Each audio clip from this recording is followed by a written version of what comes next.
Greetings to all. We are presenting our research paper on bibliometric analysis of economics of welfare in Scopus database. Authors of the paper are Divya Mol, student of 4th semester MCom, Government College Tripunithura, and Dr. Vineet KM, Assistant Professor of Commerce, Government College Tripunithura. Investopedia defines welfare economics as the study of how the distribution of resources and products impacts societal well-being. This is intimately related to the study of economic efficiency and income distribution, as well as how these two elements impact the economy's general well-being. We have been listening about welfare economics for old times.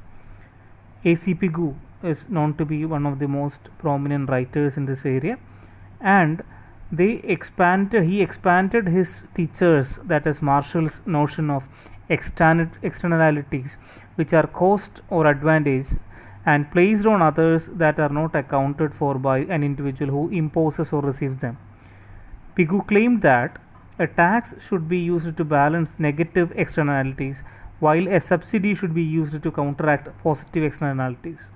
And this approach was again disputed in the early 1960s by Ronald Coase, who claimed that taxes and subsidies are unnecessary if the transactions partners, that is, who is impacted by the externality and those who generate it, can negotiate over the transaction. Coming to the statement of the problem, bibliometric analysis would help us to identify the most important articles, the most important authors, the most important sources in that particular area. This paper attempts to present a concise report of the bibliometric analysis results on articles in the area of economics of welfare as a keyword in Scopus database. Economics of welfare being a field of study for long, 21,018 documents could be traced from the Scopus database for the period from 1898 to 2021. The most prominent authors and sources are identified using the built-in tools of Scopus database. Before going to Scopus database, let us go through the top 25 articles in Google Scholar, which is generated using publish or perish application.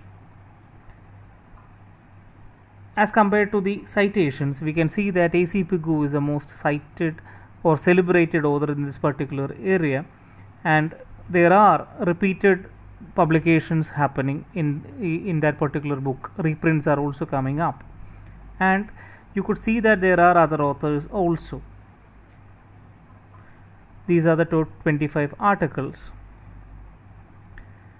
Then we come to the document production per year, and you could witness that the number of documents production have increased very well post the 1960s, where this Pigou's arguments were started to be counter-argued, and the list is getting peak after the 2000 years, and I mean in the 21st century we have more number of articles getting in this particular area.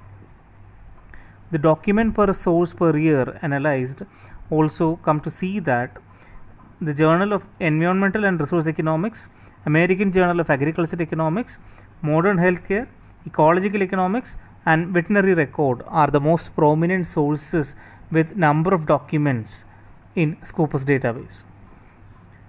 While comparing to the documents by authors, D. Burda is the top in the list by rank A in prediction of articles in this particular area. The top 10 authors are listed, and you could see that there are a good number of people, including P. Anand.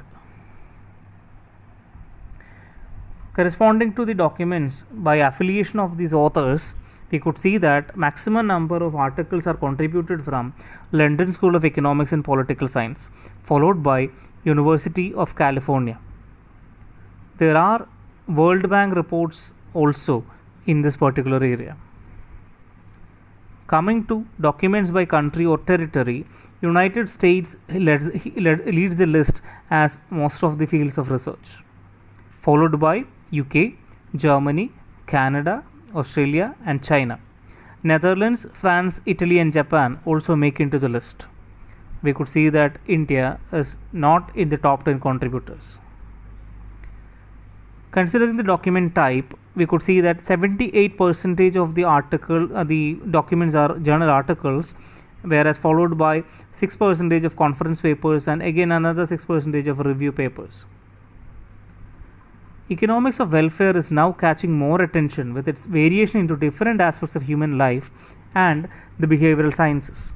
More research outputs are also expected covering the different dimensions of human life, existence, and survival in relation to qualitative and quantitative measures of happiness along with its associations.